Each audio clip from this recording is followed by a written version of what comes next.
Hello, everybody. It's Janet and Jason here to talk about what's coming up next week on our radio shows. Titillating Tarot with Jason Livanis on Wednesday evenings at 7 p.m. East Coast time, 4 p.m. Pacific time. And on Thursday, Living Astrology with me, Janet Hickox, 4 o'clock Pacific and 7 p.m. East Coast. So, Jason, why are you laughing? Sometimes you tickle me, you titillate me, you know, like with me, like it's going to be with Titus Andronicus, like who the fuck is it going to be with? Of course it's going to be you, the one and only. The one and only me. So because your show comes... I had a blast on my show this last week. Not so much of a blast on your show, sorry, that's just the way it goes sometimes. But, but we had a fun sort of fledgling, budding medium by fluke come on, and her name is Lily. Yes, really. And so that's exciting because this week's show I'm going to have her back on for about a half an hour, see what she comes up with. I love helping to develop you know, psychics just like, you know, yourself. And what else? So that's exciting for this coming week for me. I'm continuing the art card, which if everybody, I'm sure everybody's seen it. The art card. This is my home deck that I use for my personal. So if you see this all taped up, and it's like one of my first decks. I can't part with it, so I keep it in my pocket. My man. Show the card again. I'll come at you. Well, like I said, I apologize for the condition. My good set is in the car. No worries. I'm doing a psychic party tonight, so I have everything loaded up. Personally, that guy looks like a conjurer. Yeah, it's got this interesting, you know, griffin and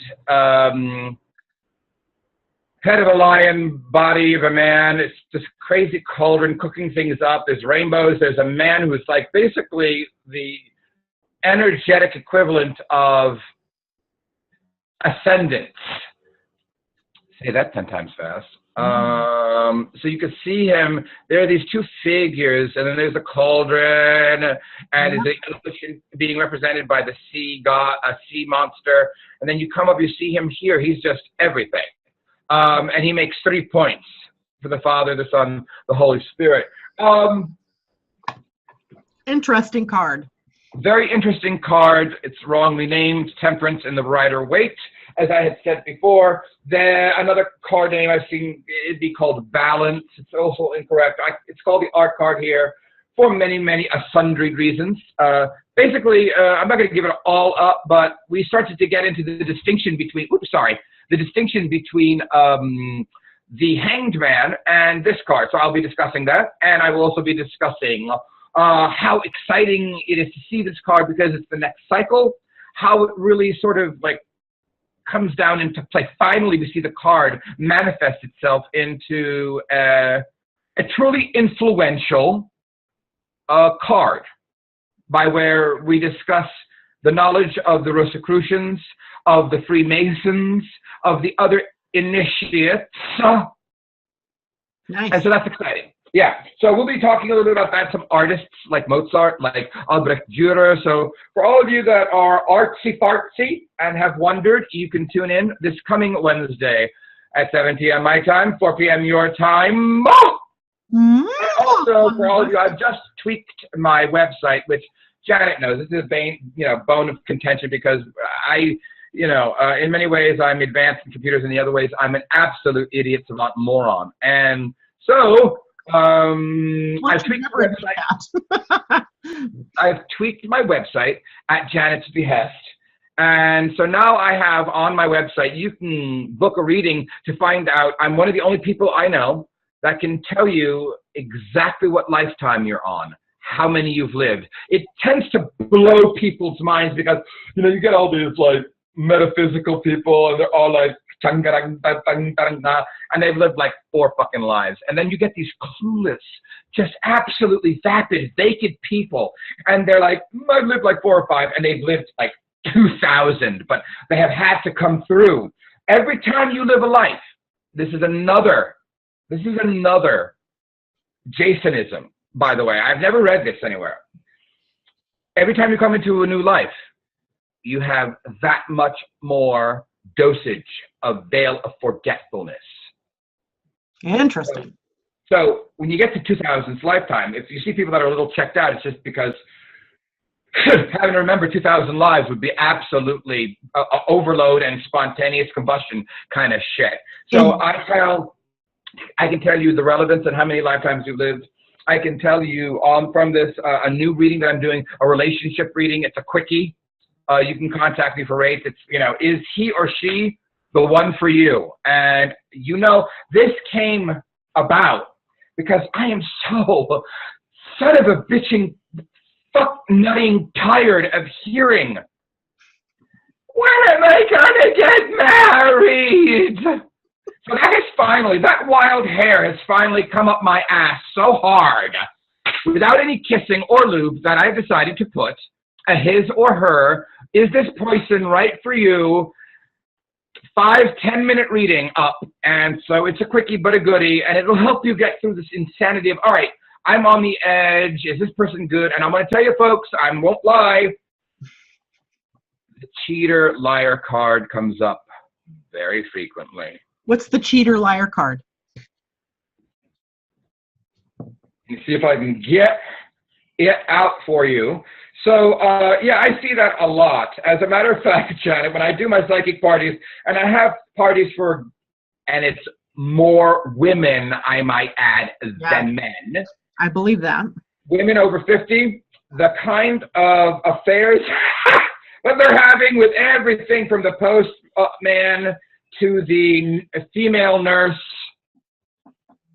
at the urgent care. And, of course, I would never say who, what, where, when, and how. But it's very interesting to note that there are 72 some odd cards, and it's like magnetism. You see this card get picked in this kind of setting all the time, and I laugh because it doesn't get picked when I do other kinds of readings. And here we are, the Seven of Discs. It is a dark and foreboding card, and it is deep in the recesses. This is very sort of, what's the one that you educated me on and I'm too fucking stupid to remember? Was it Neptune, the stuff, or Pluto, the stuff that creeps in the subconscious? Subconscious, it'd be Pluto, like the underworld stuff. Subconscious shit. This will tell me that you're dealing with a lot of subconscious shit. This will also tell me that you're a lying, cheating bastard. As a matter of fact, because you have the knowledge base now, what I'll often get is in the first position, the Emperor card. Now, what have I said to you about the Emperor card? Come on, give it to me. Oh my God, woman, that if it goes wrong, it's the only... Yeah. When that fucking Emperor goes wrong, this card comes up after it. Or the other one of wands, I call it the big dick card. Somebody whose ego has, violently gotten in the way. He actually does have a big dick. Look at that shit. On fire. He's sexy and he's fun, but he's arrogant and stupid. At the same time, he thinks, ooh, I got a big dick, the world owes me something. Only if you make the world come every day. And that's my titillation for you today, madam. I've been titillated and schooled in things that I never thought I would be schooled in. She said 3-4 kids later. Go ahead. Oh, and to everybody out there, send Janet your congratulations. She is in a new home, as you can see from the bright light and airiness behind her. Boxes. So we're all excited and happy, and God bless you. Send her, I want everybody that hears this to send her a housewarming gift. That's right. No, I don't have room. Please don't do that. Yes, please do that. You could please send me a Facebook message that says, hey, good luck to you. No, send her a beautiful bulb or something with which to plant so she'll have it in her yard. Okay, I could do that, but don't, no. I moved from a 2-bedroom to a 1-bedroom. Anyway, and have I inspired you, mademoiselle? Tell us a little bit if you can. Maybe, are you going to keep us in suspense and not tell us? No. Oh. But here's the thing. This is what I'm really wanting to share with people that, oops, before I wreck my computer, there are some big things going on. Big cycles of time and so forth. And we've talked about them before on the show. But one of I'm laughing because you prepped that like Ed Sullivan. You were like, some really big thing. The really big show is really big. He's really big. Like? the cycles of time that we talked about, like the cycles of Saturn and Pluto and Uranus and Eris, and how that's been, creating chaos in our world. And I had a sort of revolutionary aha last night, or yesterday. I was sitting here at my desk working, and I glance over at my phone, and it's 111. I went, wow, okay, new beginnings. Then a little bit later, I glanced over at my phone, and it was now 222.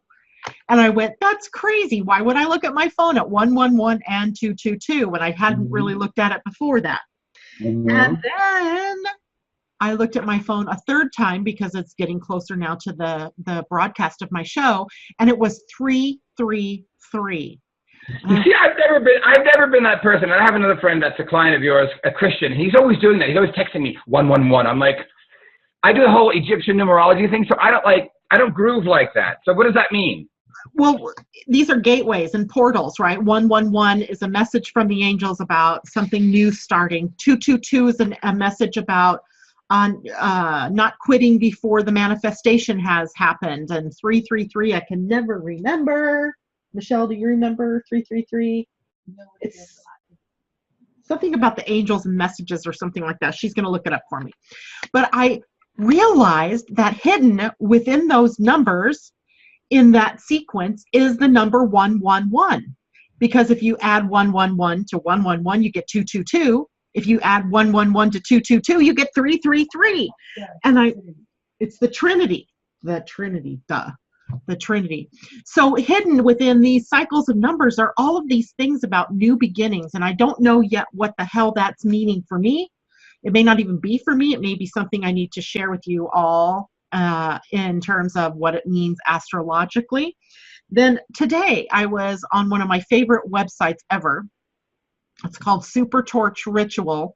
And it's this guy who for years has been charting the different signs in the world and what does it mean for us in terms of what's coming up next. And one of the things he starts to talk about very recently is time splitting and us going into different timelines. And I can't help but draw the parallel between his different timelines and reality splitting to these numbers and how they're showing up in the world. So there must be something that's up. Don't know what it is exactly, but I think it might relate to the age of Aquarius and how that energy is dawning on us.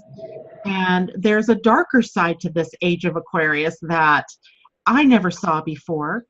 Yeah, I guess that nobody else did either, because we've all heard the song and they make it sound like, the heavens are going to cleave and there'll be love among mankind and everyone will burn their brazier again.